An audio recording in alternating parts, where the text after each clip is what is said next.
reckless running train bound nowhere, racing in the night. Now I'm gathered in the hands that form the meadowed land. I am resting in the bounty of the Lord. Yeah, I am resting in the bounty of the Lord. Good morning, folks, or it's morning for us. I don't know when you'll be watching. Wherever it is, it's fine with us. I'm Ray. This is Stefan. The guy behind the camera is Jay. And welcome to Front Street United Methodist Church, and we're at the table. We're at Occoneechee State Park again. Yeah. And this is a beautiful park, but it's had some difficult times. Yeah. I mean, And- just like a good natural forest, it shows Yeah. you both the green and And, also fallen trees, a whole bunch up there. Yeah, that I think was from a storm just a few years back. And also, this is a hilly, rocky, rooty pathway. Now, if you're not see- watching, Right. We'll look at you, but we're also going to look down at our feet. we're also going to help the cameraman so he doesn't Yeah, plaster fall backwards. himself. Yes. because it's not easy terrain. No. Which Sometimes for you take us- the high road. Yeah, sometimes take the low low road. And no matter which road you take, it has stuff in the way Yeah. that can literally trip you up. Yes. That can literally hurt you if you're not paying attention, which is kind of why we're doing this series. And we're focusing on mental health emotional and our journey health. of life. Absolutely. So I guess the first place to recognize is as we're walking along this path, giving you that metaphor of hiking and having rocks and roots and these logs that are set out in front of us as potential stumbling blocks on our path. Mental health, emotional health, it is just as natural and as real to us as these things here. It's not something so audacious and scary that only a few people deal with it. No, we all deal with it. All, It's a natural thing. capital ALL.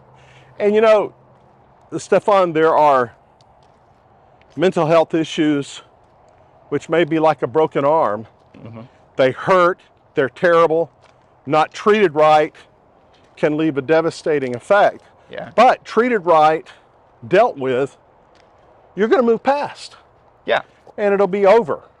So to give an example, I have dealt with some mental health issues over my life, and most of those have come out in what I now know as panic attacks, where the stresses of life, and one of them was in college, one of them was in my undergraduate, and just overwhelmed with classes and with tests and with making sure I found the opportunity after I graduated to find a job or go to grad school, whatever it was at that point. Real stressors, though. Absolutely real Yeah. stressors.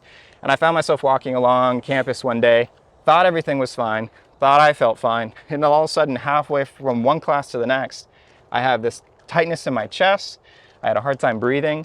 I had to sit down for about 5 or 10 minutes. Sounds like a heart attack. I don't know. I've never had a heart attack, so I can't compare. Right, I haven't either, but But it was, what I hear. It was overwhelming, and like I said, I had to sit down and just stop. I couldn't do anything else. Now, that is something I still remember that moment. It's still something that I try to avoid as best I can. But like you said, it's a bit, for me, a broken arm. It didn't leave a huge lasting impression, but certainly something that I needed to deal with in the moment and needed to continue working on as I went on. And also naming it and know what it is. Right, absolutely. Figuring out what it is. Because otherwise, they could keep happening and literally devastate your life. Yeah. I had a similar, well, not a similar experience to that, but I'm an extrovert. I always see the glass half full. I like being around positive, good people. Yeah. But when I left one church who had just catastrophe happen there, and going to a new church start, Yeah. and at the old church, it was large church. Everything was going unbelievably well. Yeah. It was exciting to be part of.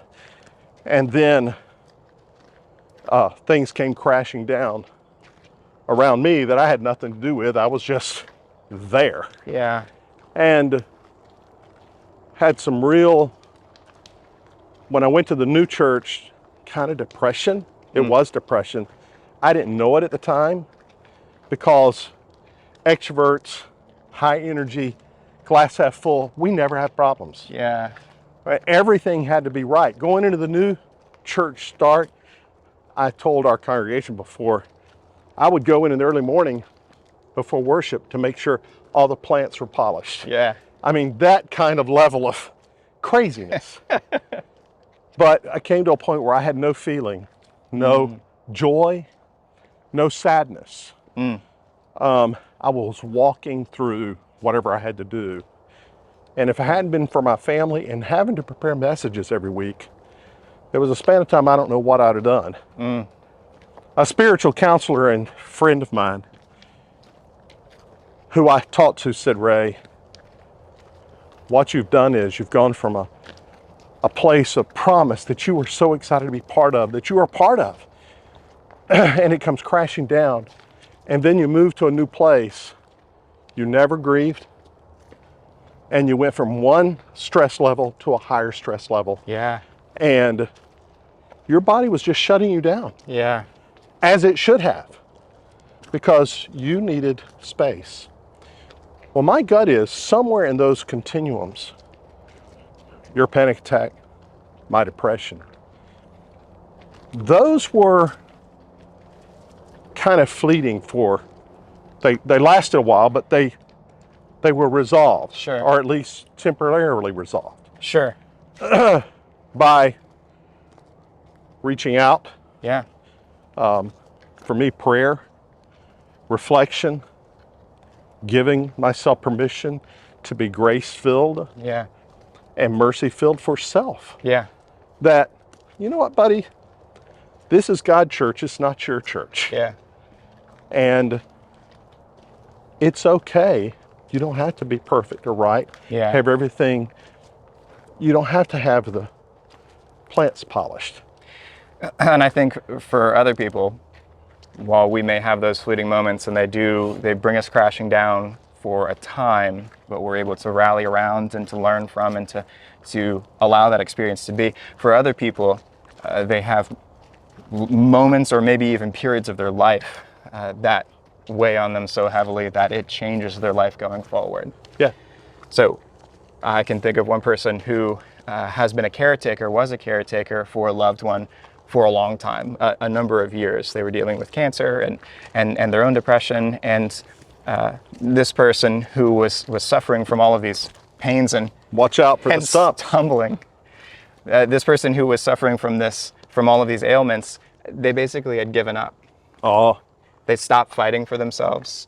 They stopped taking care of themselves. And so this friend of mine who was a caretaker for them was mostly lamenting over that through that whole caretaking period, that this person was not doing anything to take care of themselves. oh. Now, fast forward a little bit after that person passed, the caretaker who no longer had that responsibility of taking care of somebody else who wasn't doing it for themselves took that and internalized that and turned it into something that sent them into overdrive about taking care of themselves. Working out fanatically, eating the most healthiest foods they could find, sending blood samples off to California to have tested about their genomes and to figure out everything about what issues that may come up in their life so that they were always ready. Going above and beyond to make sure. I mean, you see how this person Yes. their life has Responded. been affected. Yeah, yeah.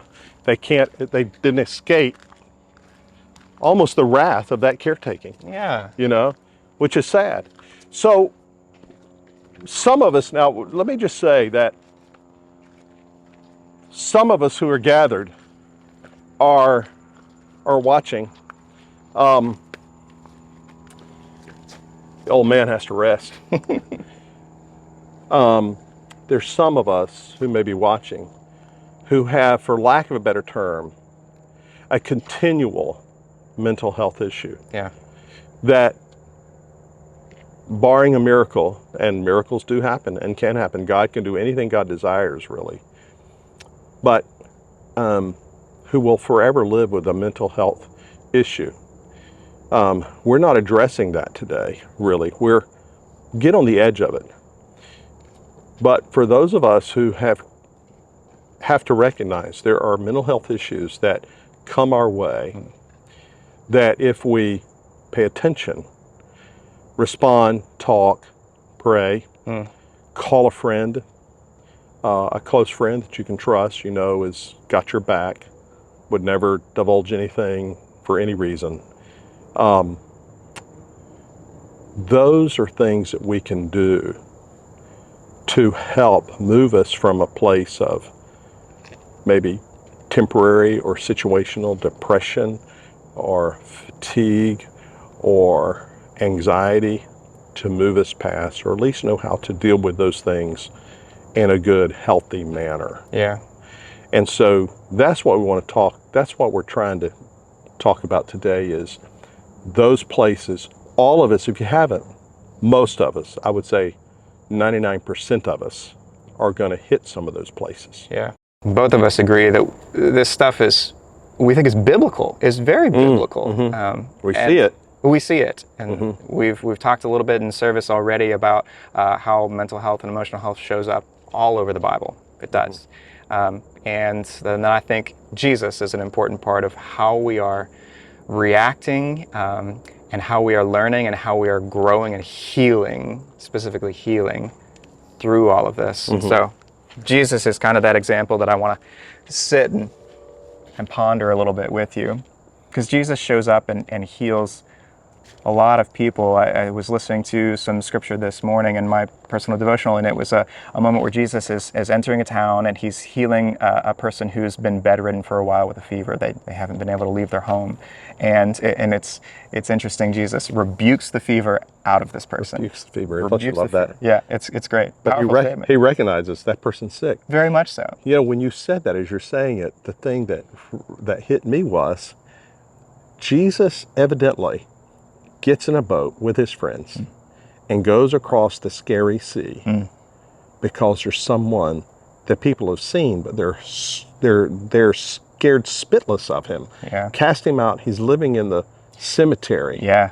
And Jesus evidently has heard about him, because the only thing we get, he goes there to rebuke the demons, which we, in my understanding, is often probably some sort of mental health issue, major. Absolutely. Major mental health. I mean, he broke chains. You can't not see that. You cannot as part of see this it. Story. And Jesus goes there, not only, I mean, he goes there intentionally and heals this guy. And the guy wants to get back in the boat with him after he's healed, but he says, no, you stay right here. We mentioned that a while ago. You stay right here. But I mean, a guy that was just in a horrible mental state. I mean, horrible. People were frightened of him. Threw him out of town. There's other places where Jesus is healing all throughout the town, and people are actually stopping him from leaving town and going to the next place. They've seen the healing work that he's done, and they say, no, stay here longer. We know you have to get to the whole world, but our world right here is so afflicted by all of these things. Stay here with us. Yeah. You remember Jesus is the people, you know, when he's known, people are just all around him, crowding around him. And someone touches his robe, his garment. Yeah. And he stops the parade, for lack of a better term, starts them. Who touched me? Well, I mean, it's kind of a ridiculous kind of question. Well, there are hundreds of people here. Which one of them touched you? You're crazy. Yeah. But he saw her, and she had been ill for decades, for years. Actually, he needed to see her. That's right. He didn't see her. He didn't see her first, right? But he felt. Yeah. Maybe that's it. He felt her touch him. Now we're digging a little bit deeper, because at that point it was a touch, her touching Jesus's cloak, that healed her body. But Jesus felt something more needed to be done and sought her out, made sure the crowd moved that away so he could see her. It's an interesting thought process. If you think about it, interacting with somebody, and you have 5 senses. One of the ways that we can interact with somebody at the most distance is seeing them.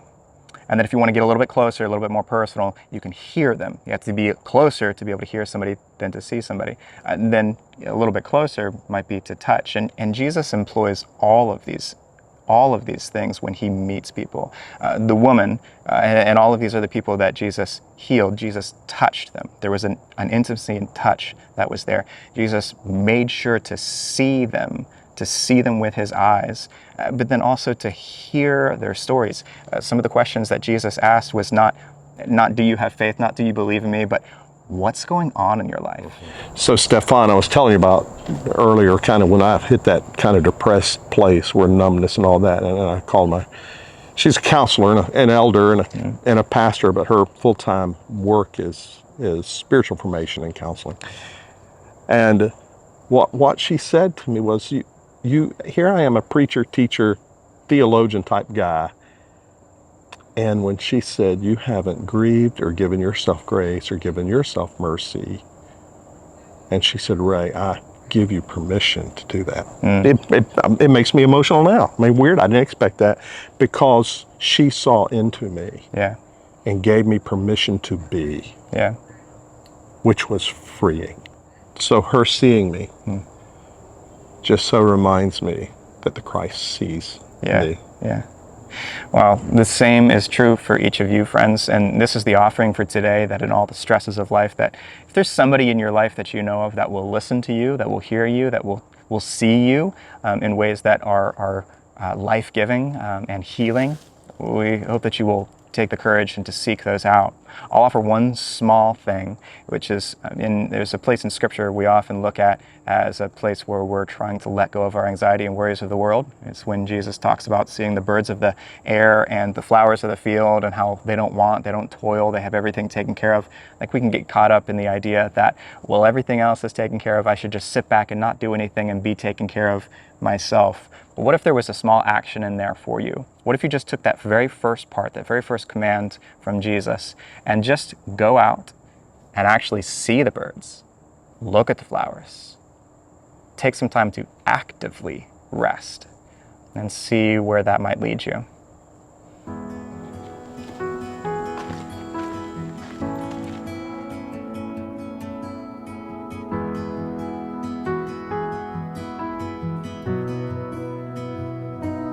In the morning as I pray for the day that you have made, I have hope and I have peace, for your presence is with me. So whatever comes my way, Lord, remind me of this grace. I can face it with this hope. Jesus won't forget his own.